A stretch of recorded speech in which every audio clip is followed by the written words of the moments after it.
Now, the footage that you're seeing sped up is coming from Florida, but wait, it's not gonna end as horribly as most things in Florida do.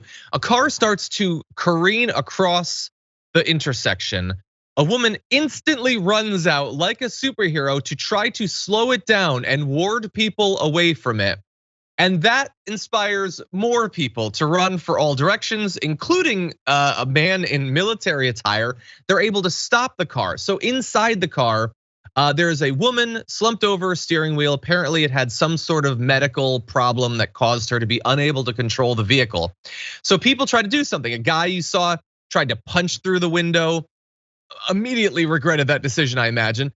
And then a woman goes back to her car, gets a weight that she'd been carrying around, because she's grinding, working out all day. And he takes that and he successfully smashes it in. I will say, at first, when he takes that weight and tries to smash it in, it didn't look like it worked. And I thought, if it warded off that weight, I feel so bad for the guy who tried to punch the window in.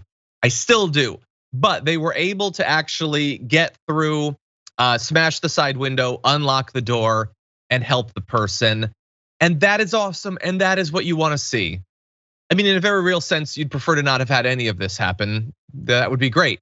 But if people are going to be having these sorts of medical emergencies, you want someone to help them immediately. That could have been way worse. Her car could have been hit. It could have careened into another car off the road.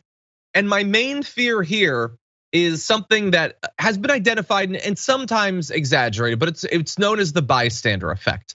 And what that is basically is that in the face of something bad happening, someone needing help, there can be, in some circumstances, a thing where you want to help, everyone wants to help, but nobody wants to be the one to do it. Not that they don't want to help, it's that they feel uncomfortable being the one to do something. You see something happening and you are trained to believe, well, there are authorities in the world. A cop is gonna come, or a nurse, or someone's gonna do something. It's not on me, right? Like, I'm not an expert. Should I help? What if I make it worse? And sometimes lots of people can feel that way and nothing happens. But you will often find that if one person springs into action, that will inspire other people to do so. Now, as I alluded to, the bystander effect in some cases has been exaggerated and academia hasn't necessarily reproduced it, but it can happen. And in this case, we didn't have to worry about it because that one woman ran into traffic to try to stop a car with her just her own body trying to stop it to save that person. It is just a regular, like, everyday act of heroism. And obviously most people, we go through months, years without being faced by anything like that. But we all want to imagine that we would do what that woman did and what those other people did, that we would try to maybe not punch through the window. That's a really bad idea, but grab something and knock out the window. And so great work by her. By the way, in response to this, the Boynton Beach Police Department said, you all work fast. They've been trying to get in touch with these people. Said, we've been put in touch with several of the Good Samaritans. We're coordinating everyone's schedules to get them together with the woman they rescued. We will let you know once it's confirmed. Thank you. And that'll be nice. They'll have a nice little lunch or something. I'm assuming that the woman's okay. There hasn't been much information about what ended up happening to her.